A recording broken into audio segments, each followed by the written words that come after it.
G'day, I'm Ralph. G'day, I'm Lex. Welcome to Black Mountain Farm. Okay, today we're going to make a goulash. Not a goulash, but a goulash, a traditional German, Central and Eastern European dish. It's made through all these countries and there's slight variations, and we're going to do it to my mum's recipe.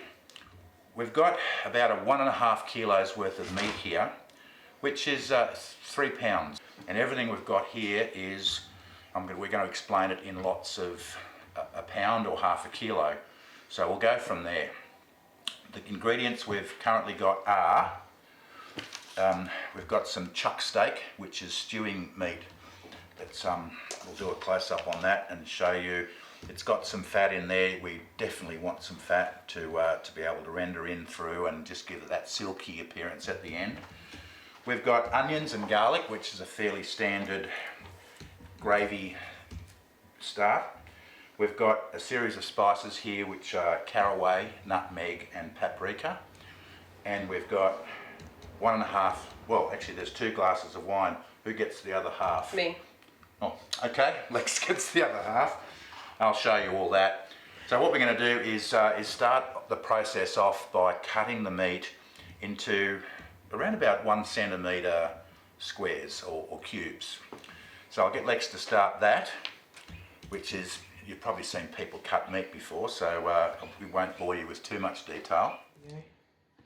Like this. And then start to square them off.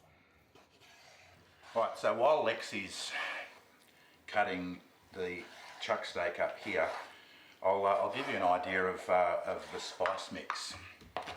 Traditionally, paprika, Hungarian style, sweet, smoked, whichever way you want to go. Paprika is the spice of goulash.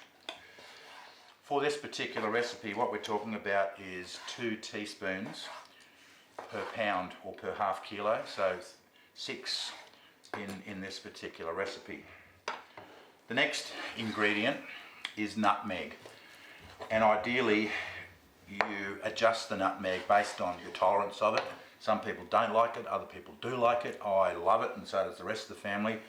So I guess we put in 1 teaspoon per pound.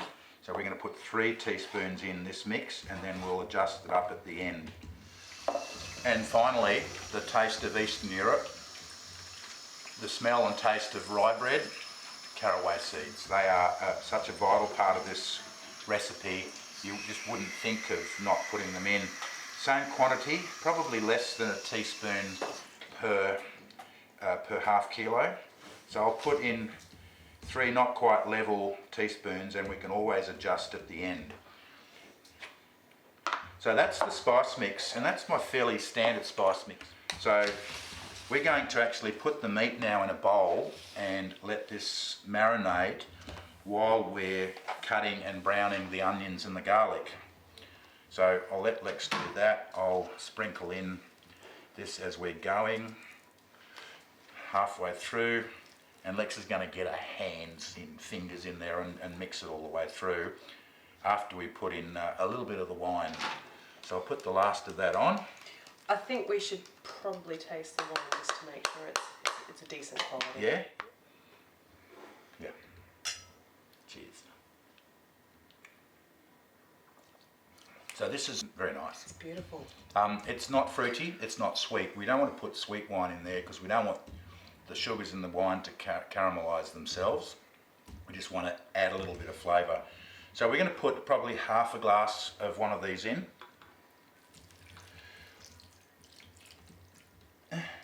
Some of it's on the bench.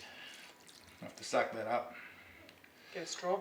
Yeah, probably the wrong glass type. But hey, wanted to make it look classy like. Maybe we should have used a measuring jug, because as Penny says, all wine glasses should have a handle. Yes.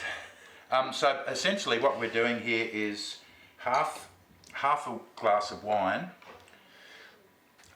or to your taste, you might want 3 glasses of wine per half kilo or pound. Yeah, it just carries the spices all around the meat because there's no blood in this meat. It's actually fairly dry. So I'll leave you to it, Lex, and I'll get some detail of that.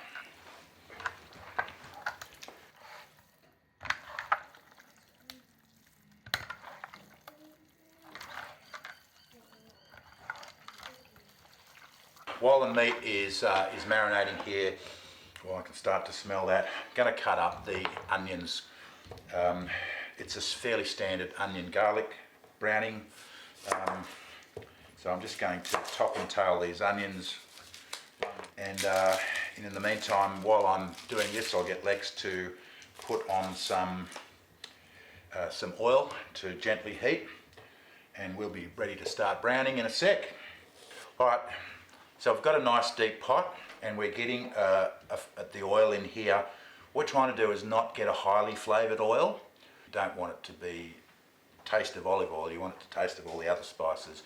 So make sure you get a lightly flavoured oil. In addition to our 3 onions here, I've got 2 dessert spoons of crushed garlic. It's already been pre-cut, and that's what we're going to actually use in this garlic onion, in this ratio here. 0.7 of a dessert spoon is where we're trying to go.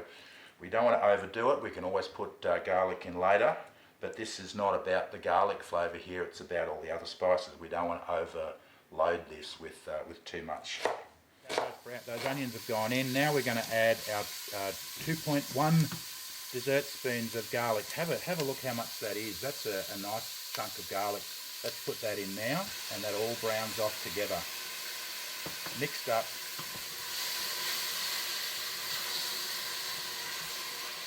Oh, look at that. Fantastic. Meat straight in. Yep.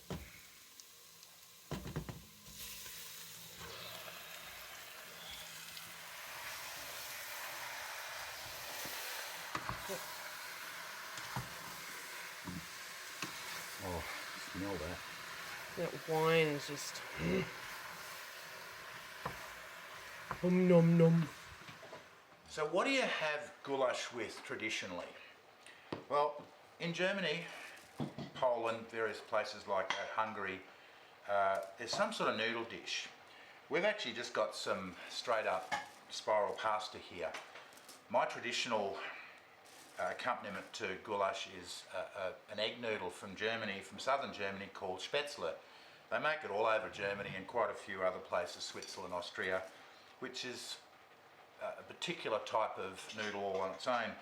Didn't have that here and didn't bring my supplies from Canberra, so we just got a straight, we've got a straight spiral noodle.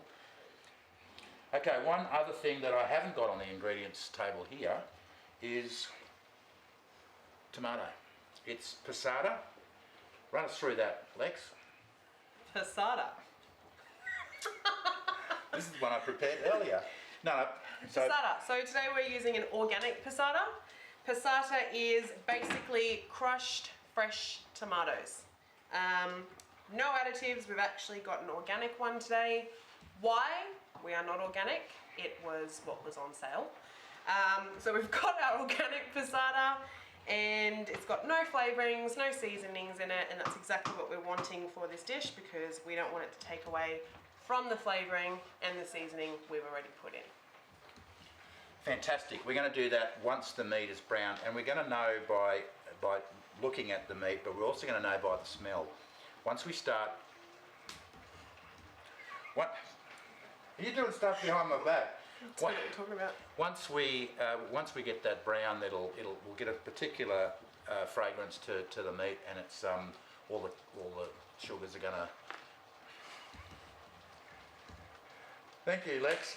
All the sugars are going to start to brown as well, and that's where we want to be. One of the things we need to do when we're... Am I amusing you here? Extremely. Oh, Lexi's losing it. What did I do? Oh, yeah, okay. Keep pouring. We're going to need to scrape some of that caramelisation off the bottom, which is going to give it that beautiful brown flavour. What the hell happened to the wine?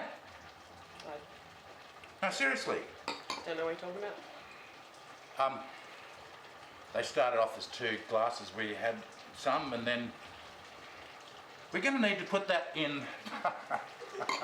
What, we're day drinking now? I'm 6 weeks into school holidays with 3 children. You bet I am. Oh, okay. When in Rome.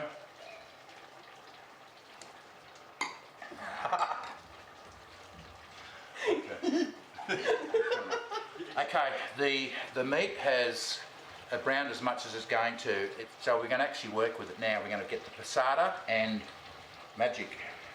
We're going to put the wine in as well, and while we're doing... Magic. Hey? Hi, I'm Magic. Oh, g'day Magic. And we'll start thinking about getting the noodles on in about an hour. We're going to let that simmer now for a couple of hours on a very, very low heat. And we're going to regularly, I can see you now, scrape the caramelisation off the bottom and turn that around into flavour. So I'll get back to you. Right, so basically we need to add some salt to this. Let's pretend this is a dessert spoon. We're going to put a level dessert spoon in here.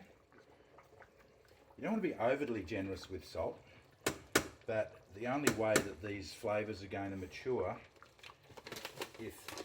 is with salt in the mix. It's just the physics of cooking, and this is one of those dishes where you just want to slowly but surely let everything go. So I'm going to give that a bit of a...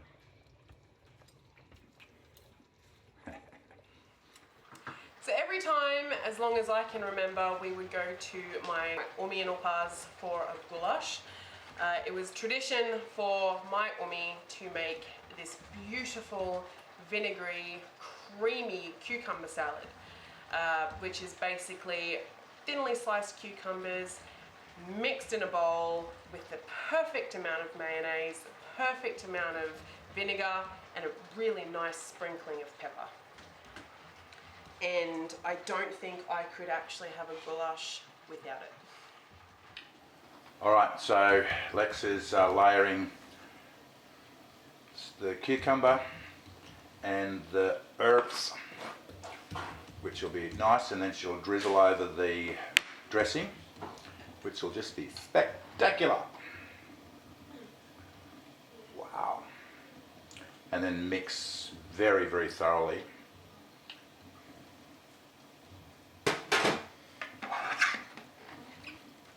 I'd like to taste it, Lex. I think for the love of the salad, I will, yes. Just like Umi's. That's ready to go. Shall we?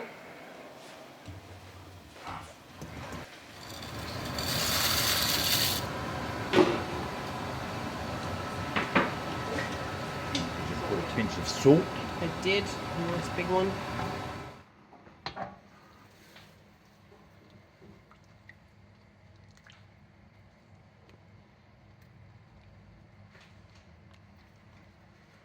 Okay, this is the goulash served up. Can't quite see that, can you? I'll give you a close up of this beef goulash, cucumber salad. This is a taste of home. Childhood for me. Yep. And Umi and Opa. And my childhood as well. Give the recipe a try. Please tell us how you went in the comments, and I'll leave the recipe details in the description. And if you've had some success or you haven't, please let me know. Leave a comment for us. And thanks for watching. Thanks for watching.